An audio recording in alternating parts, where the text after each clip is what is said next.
आओ इस अभियान में सब, आओ इस अभियान में, आओ इस अभियान में सब, आओ इस अभियान में, आओ इस अभियान में सब, आओ इस अभियान में।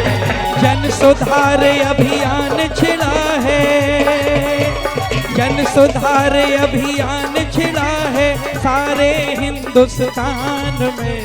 आओ इस अभियान में सब, आओ इस अभियान में, आओ इस अभियान में सब, आओ इस अभियान में।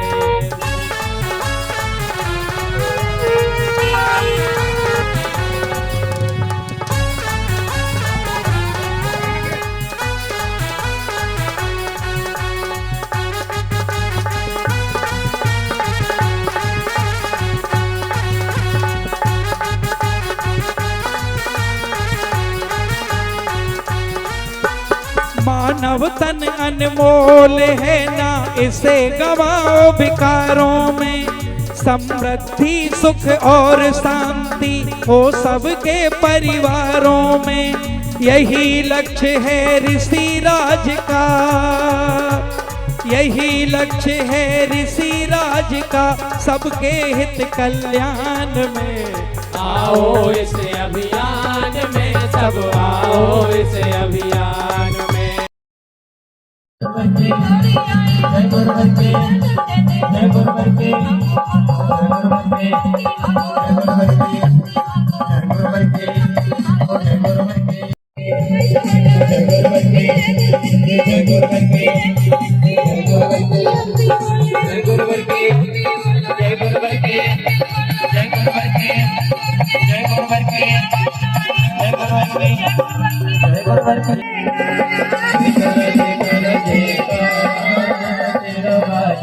बोलो जय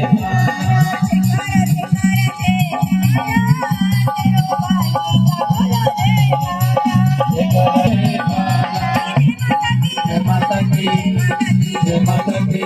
पुराण भगवान गुरु महिमा ओम जय जय जय जप तप दीन विजय नाम विद के स्वामी नाम।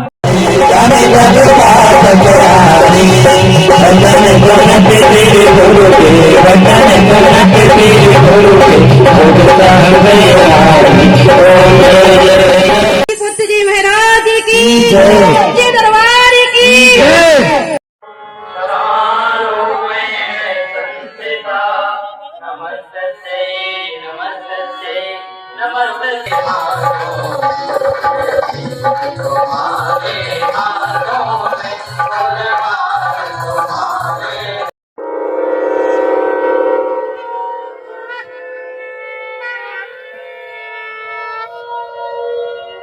बोलो आदि शक्ति जगत जननी जगदम्बा की जय। सर्वप्रथम जिस आशीर्वाद का आप इंतजार कर रहे हैं वो आप तक पहुंचा दूं। यहाँ पर उपस्थित समस्त गुरु भाई बहनों को, समस्त धर्म प्रेमी जनता को, सभी को गुरुवर ने अपना शुभ आशीर्वाद प्रदान किया है एवं मेरे समस्त स्नेही भाई बहनों को जय माता की, जय गुरुवर की। जैसा कि अभी आपने सुना, सौभाग्य, सौभाग्य तो मेरा भी है, चाहत है, लालच भी कह सकते हैं, क्योंकि कौन सा माँ का भक्त, कौन सा गुरुवर का शिष्य ये नहीं चाहता कि उसे गुरुवर और माँ का पूर्ण आशीर्वाद मिल सके। और गुरुवर ने हमें बताया कि अगर पूर्णता का आशीर्वाद चाहिए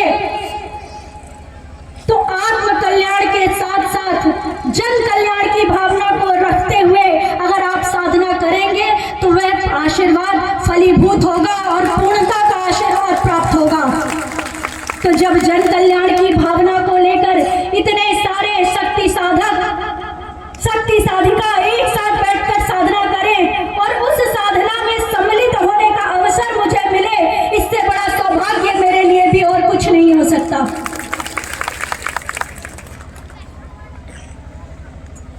गुरुवर ने हर पल हमें समाज कल्याण की दिशा पे चलने की प्रेरणा दी। हमें वह आत्मबल प्रदान किया कि हम समाज के विषम परिस्थितियों में रहते हुए हम एक सामाजिक प्राणी हैं। समाज में नाना तरह की समस्याएं आती हैं, कभी पारिवारिक समस्याएं, कभी सामाजिक समस्याएं। हर तरह की समस्याओं के बीच रहते हुए गुरुवर ने हमें वह आत्मबल प्रदान किया, वह चेतना प्रदान करी कि हर विकट परिस्थिति में हम आत्म कल्याण के साथ साथ जन कल्याण की भावना को रखते हुए समाज में जीवन जी सके। एक छोटी सी समस्या किसी व्यक्ति के जीवन में आती है और वो व्यथित हो जाता है, उसका पूरा परिवार व्यथित हो जाता है। बहुत से लोग छोटी छोटी समस्याओं में आत्महत्या जैसे पाप को कर बैठते हैं, लेकिन उसी जगह गुरुवर ने हमें वह ज्ञान कराया कि ये समस्याएं कुछ भी नहीं है, यह कहीं ना कहीं हमारे आगे पीछे होने वाले कर्मों का फल है जो हमारे साथ जुड़ा रहता है। लेकिन गुरुवर ने कहा कि कितनी भी समस्या क्यों ना आ जाए, आप अपने भाग्य को परिवर्तित कर सकते हैं। अपने जीवन में आने वाली बड़ी बड़ी घटनाओं को छोटा कर सकते हैं, अपने जीवन में आने वाली समस्याओं से पार जा सकते हैं, उसका समाधान खोज सकते हैं। लेकिन उसके लिए आवश्यकता है अपने विवेक को जागृत करने की, सोचने समझने की क्षमता को बढ़ाने की, अपना हित अहित सोच समझ सके ऐसी क्षमता आपके अंदर विकसित हो सके, वही मार्ग साधना का गुरुवर ने हमें प्रदान किया है। मां की वह दुर्लभ साधना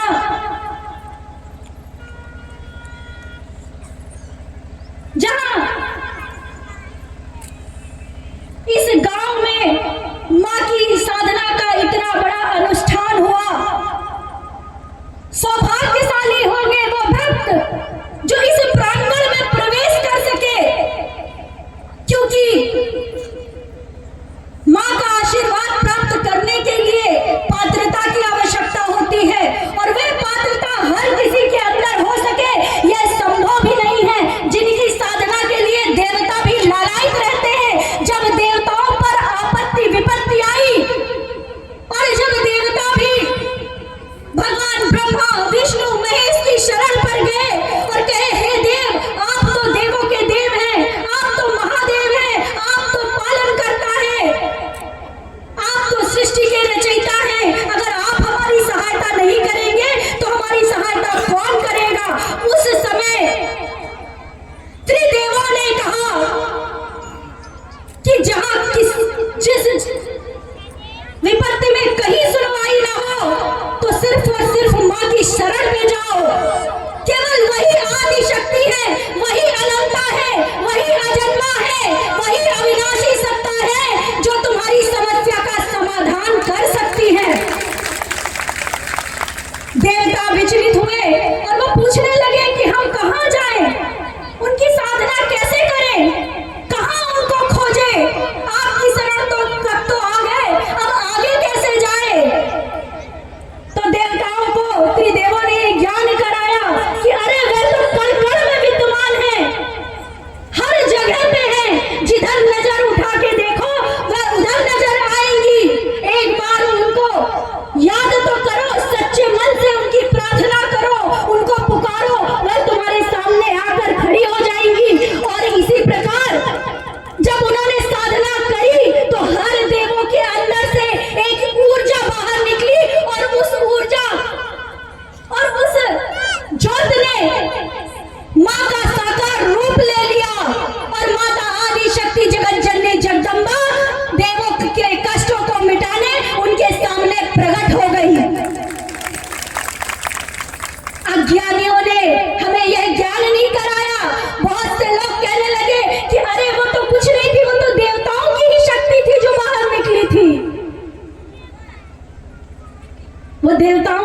की नहीं थी, वो कण कण में विद्यमान माता आदि शक्ति जगत जननी जगदम्बा थी, जिन्हें जगत की जननी कहा जाता है, ब्रह्मांड की जननी कहा जाता है। वह आपके अंदर भी है, वह मेरे अंदर भी है, हर कण कण में विद्यमान है।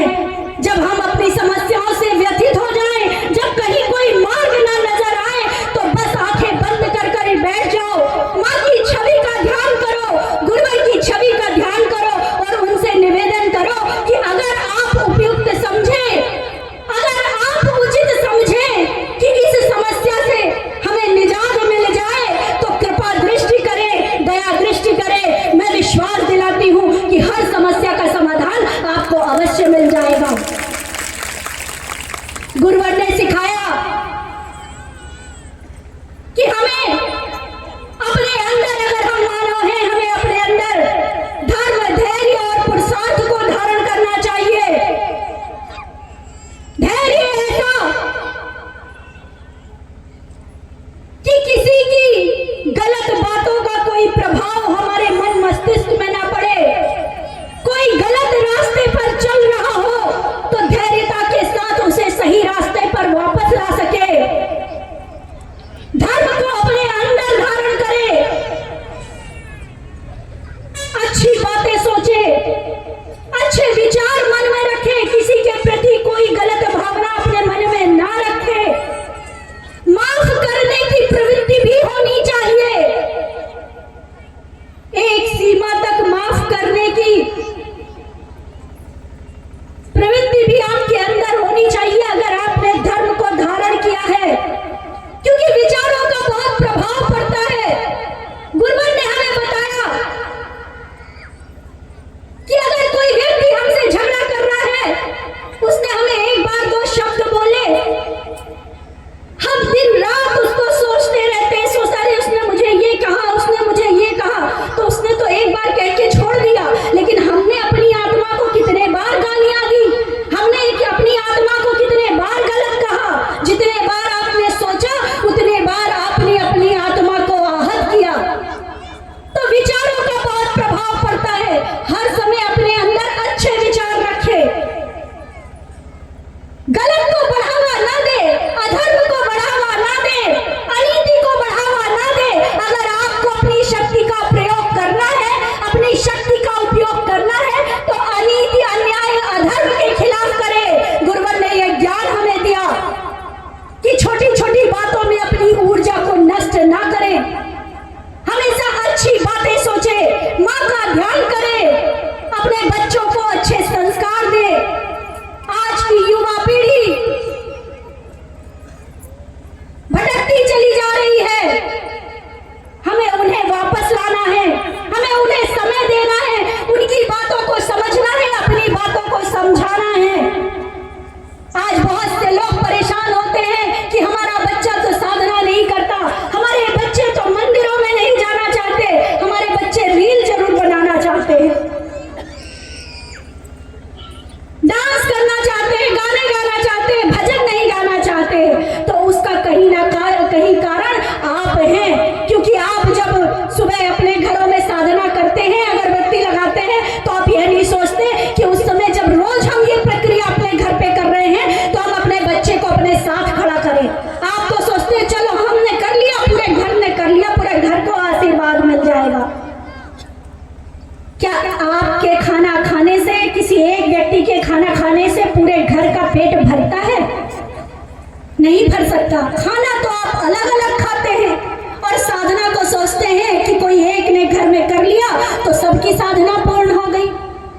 जैसे शरीर के लिए भोजन की आवश्यकता होती है, उसी प्रकार आत्मा के लिए भी साधना की आवश्यकता होती है। और गुरुजी ने तो कितनी सरल साधना क्रम बताई है हमें। गुरुवर ने कहा है कि अगर आपके पास समय नहीं है, नहीं समय दे पा रहे हो, तो भी आप घर से अपने बिना गुरु चालीसा, माँ चालीसा किए घर से बाहर मत निकलो। इतना समय तो निकालो कि कम से कम घर से निकलते समय गुरु चालीसा, माँ चालीसा कर सको। मंत्रों के उच्चारण का कितना सुंदर क्रम गुरुवर ने बताया कि आप कहीं भी रहो, किसी भी परिस्थिति में रहो,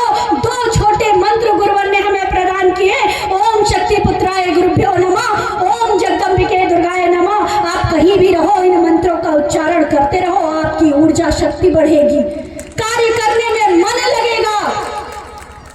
अगर आपके पास और समय है तो आज जिस तरह की परिस्थिति है, जिस तरह से आज बीमारियों ने हम सभी को घेर रखा है, उस समय पे आप थोड़ा समय योग के लिए निकालिए।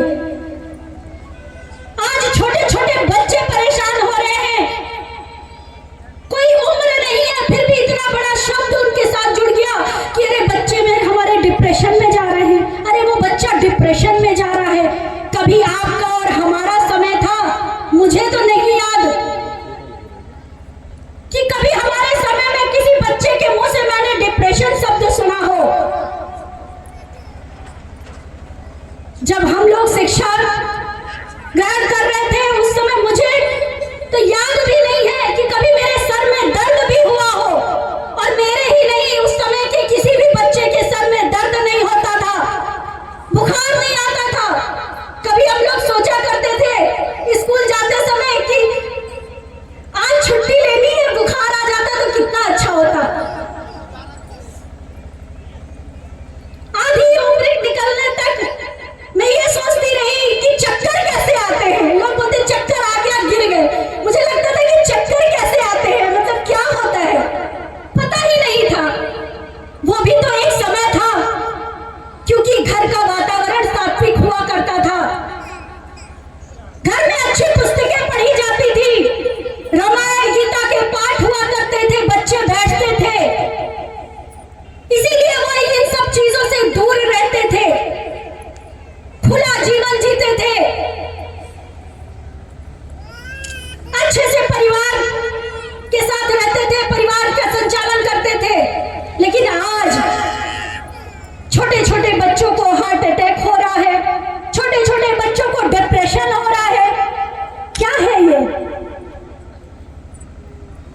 बच्चों को साधना करवाइए, माँ ओम का उच्चारण अवश्य करवाइए। अगर वे माँ ओम का उच्चारण करते रहेंगे तो उससे उन्हें डिप्रेशन जैसी बीमारी नहीं होगी।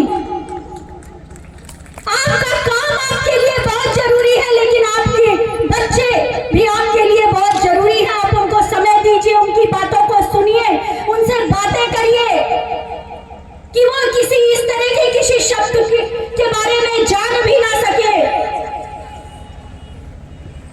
अच्छे संस्कार दीजिए। बहुत से लोग ये सोचते हैं कि हम बहुत अच्छा जीवन जी रहे हैं। कई ऐसे सम्मानीय लोग होते हैं, वो बोलते हैं, कहते हैं कि क्या जरूरत है, भगवती मानव कल्याण संगठन आपका अवैध शराब पकड़ रहा है, अपने ऊपर इतने झूठे मुकदमे ले रहे हैं,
मुझे चिंता होती है उन परिवारों की जो नशे के व्यवसाय में लिप्त हैं कि इसके बाद उन परिवारों का क्या होगा, कहाँ जाएंगे बेचारे। मैं बार बार उनसे कहना चाहती हूँ कि समय है, समय रहते अपने इस व्यवसाय को बंद कर दे और कोई अच्छा व्यवसाय खोल ले जिससे कि आपके परिवार का भरण पोषण जीवन भर होता रहे। क्योंकि अगर गुरुवर ने कुछ कहा है तो वह पूरा ना हो ऐसा तो हो ही नहीं सकता। ब्रह्मांड की कोई शक्ति नहीं रोक सकती।